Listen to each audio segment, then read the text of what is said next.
Hello everyone, मैं हूं doctor Deepti Grover and digestion and absorption chapter हम पढ़ रहे थे कि रिमेनिंग पार्ट हमने कवर कर लिया था डाइजेस्टिव ग्लैंड्स तक के।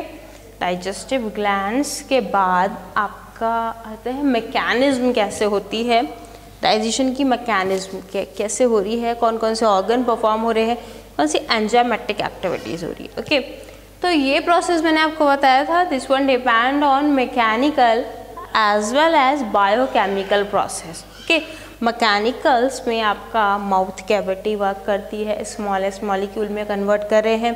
ओके टीयरिंग, कटिंग, इन सब का फंक्शन, ग्राइंडिंग, इन सब का फंक्शन आपके टीथ कर रहे हैं। Okay and mixing with saliva and form bolus form. Okay और ये जब आप एंजाइम में इन्वॉल्व होता है कि एंजाइम की मिक्सिंग होती है तो उसके फॉर्म्स चेंज हो जाते हैं, chemical form. This one is called a biochemical changes. तो यहाँ पे दो प्रोसेस इन्वॉल्व हो रही हैं, आपकी mechanical process as well as your biochemical process. तो कह सकते हैं आपका this one is a mechanical and biochemical process. Okay this one is a very important lecture especially for those student जो नीट की प्रिपरेशन कर रहे हैं, क्योंकि each and every equations के अंदर से क्वेश्चंस आ जाते हैं।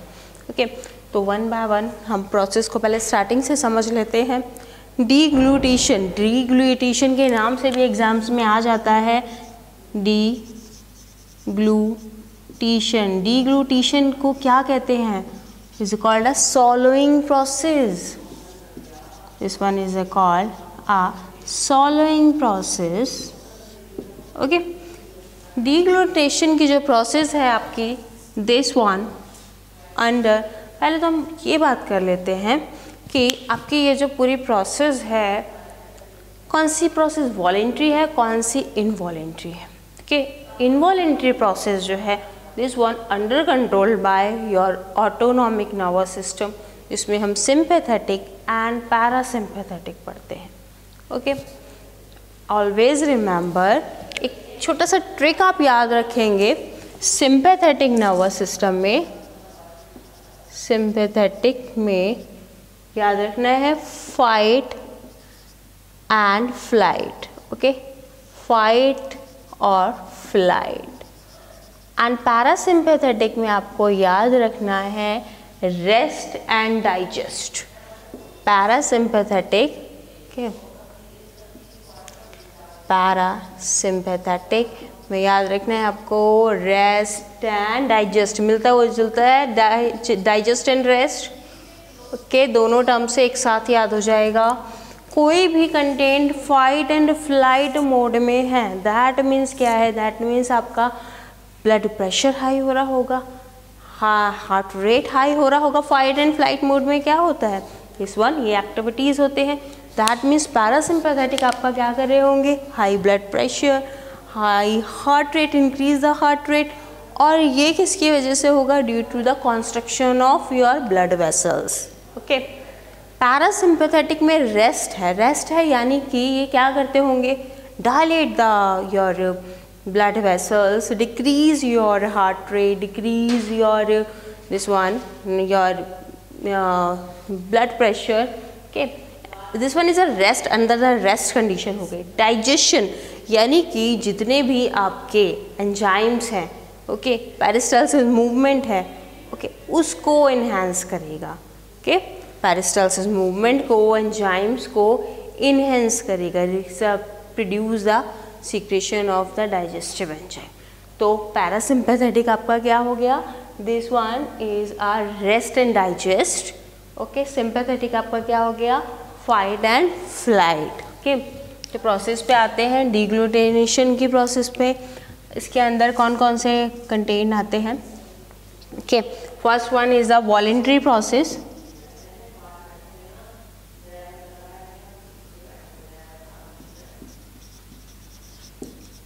Okay voluntary process that means जो बोलस पार्टिकल्स है आपके माउथ में, जो बोलस पार्टिकल्स बना है उसको के आपका फेरिंग्स एरिया तक लेके जाना, फेरिंग्स तक, तो वो आपकी प्रोसेस वॉलेंट्री है।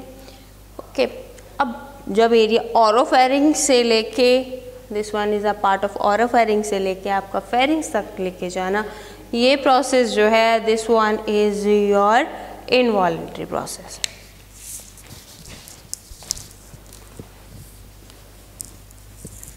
बहुत तेज तेज आवाज आ रही है।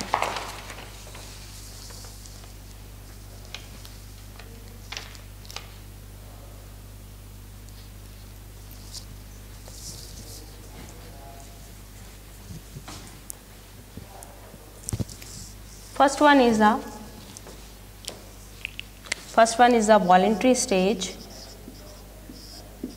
Okay, first one is voluntary stage. इसमें क्या है, bolus particle forced to move the particles or bolus from the oral cavity. Okay, आप क्या करते हैं, bolus particles को move inwardly है, तो ये जो bolus है आपका, the collectively mass of the food is a force toward और inward कह सकते हैं, force inwardly कि कहाँ के लिए force करेगा, to move from oral cavity into pharynx. Okay, move inward in oral cavity. ठीक है, तो ये प्रोसेस तो आपकी वॉलेंट्री है। एंड उसके बाद आ जाते हैं, next one is a pharyngeal stage. Pharyngeal stage, okay, pharyngeal stage क्या है, डायग्रामेटिकली पहले थोड़ा सा समझते हैं।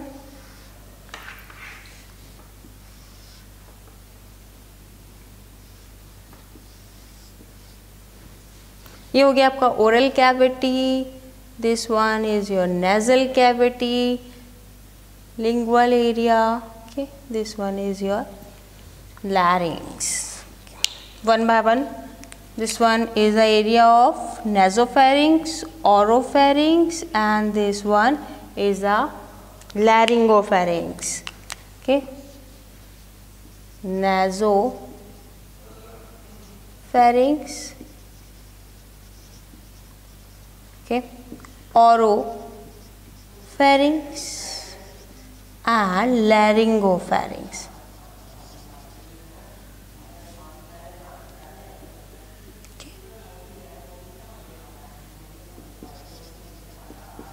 laryngopharynx. ओके, तो देखिए अब कौन से स्टेज में आते हैं। नेजोफेरिंग्स में तो आपका पार्टिकल्स नहीं जाएंगे। जैसे ही हम यहाँ पे देखिए बीच में क्या प्रेजेंट है, यूविला आपको दिखाई देता है। ओके, यूविला आप अपना माउथ खोल के देख सकते हैं, इज अ हैंगिंग पोर्शन में जो आपको दिखाई देता है, this one is a uvula part.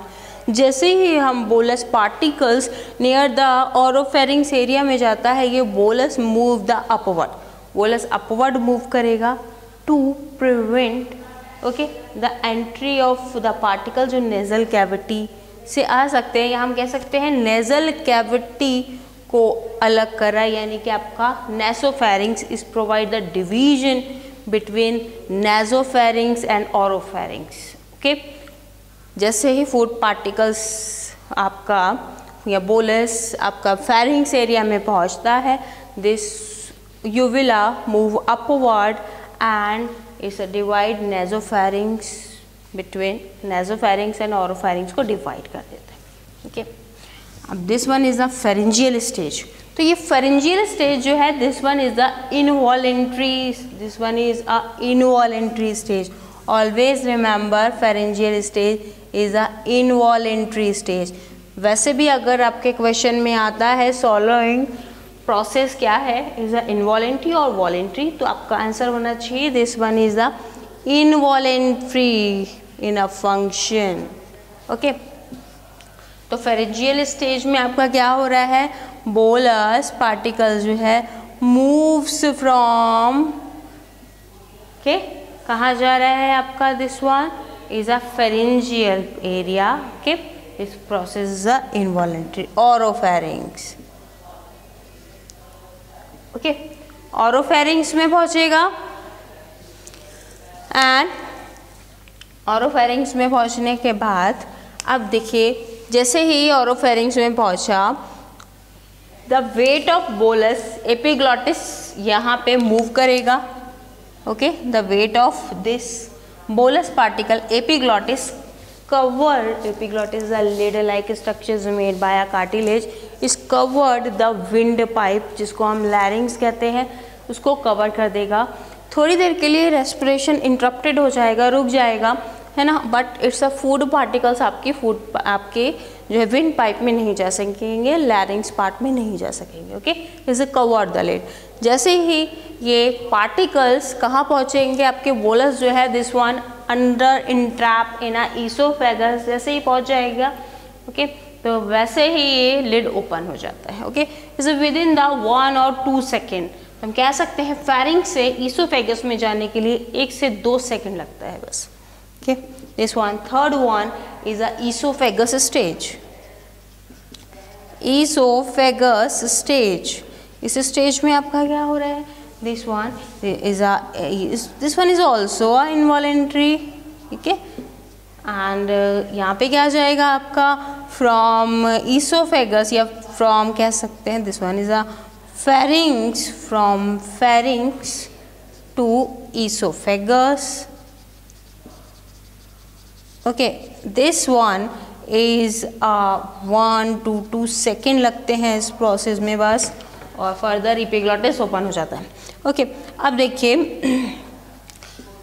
Food particles बहुत फ्रीक्वेंटली अब ईसोफेगस से कहाँ पहुँचेगा, स्टमक में, बाय द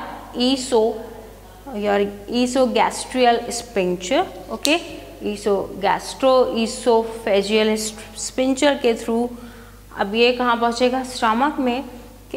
एंड इस प्रोसेस के लिए रिस्पॉन्सिबल है पेरिस्टाल्सिस मूवमेंट, इस प्रोसेस के लिए रिस्पॉन्सिबल है पेरिस्टाल्सिस मूवमेंट। कौन से यहाँ पे प्रेजेंट मसल्स हैं जो इस प्रोसेस को करते हैं, दिस वन मस्कुलरिस मसल्स में मैंने आपको बताया था, याद करिए, ट्रांसवर्स सेक्शन ऑफ गट में मस्कुलरिस लेयर में आपको प्लेक्सस बताए थे, Auerbach's plexus, Auerbach's plexus. This one is responsible for enhance the peristalsis movement. Peristalsis movement को कंट्रोल करता है या रेगुलेट करता है, कह सकते हैं। जैसे ही फूड पार्टिकल्स ईसोफेगस में आता है, पेरिस्टाल्सिस मूवमेंट थोड़ा फास्ट हो जाता है। तो ये process under controlled by the parasympathetic nerve. कौन इसको बढ़ा रहा है, this one is the parasympathetic. याद करिए, मैंने आपको अभी यहीं पे ही बताया है, रेस्ट एंड डाइजेस्ट। तो डाइजेशन का काम यहाँ पे हो गया। इसको याद करने के लिए आप PA एक शॉर्ट ट्रिक बना सकते हैं अपने माइंड में, PA। Okay, P means parasympathetic, A your areolar batches, areolar batch plexus जो कि आपकी मस्कुलर लेयर में प्रेजेंट है। This one is under control by the parasympathetic. Okay, and अब देखिए आपका पेरिस्टाल्सिस मूवमेंट कंटिन्यू कहाँ से स्टार्ट हो गया, this one is a oesophagus से लेके टिल द रेक्टम तक ये प्रोसेस होगा। बट रेक्टम की बात करें, have a least this one peristalsis. Rectum में सबसे कम पेरिस्टाल्सिस होता है। ओके, अब ये प्रोसेस आपका यहाँ तक हुआ कंप्लीट। उसके बाद हम देखते हैं डाइजेशन कैसे होगा, one by one. Okay, carbohydrate का डाइजेशन कैसे होगा, प्रोटीन का, फैट्स का, अलग अलग पार्ट में डाइजेशन का करते हैं। ओके।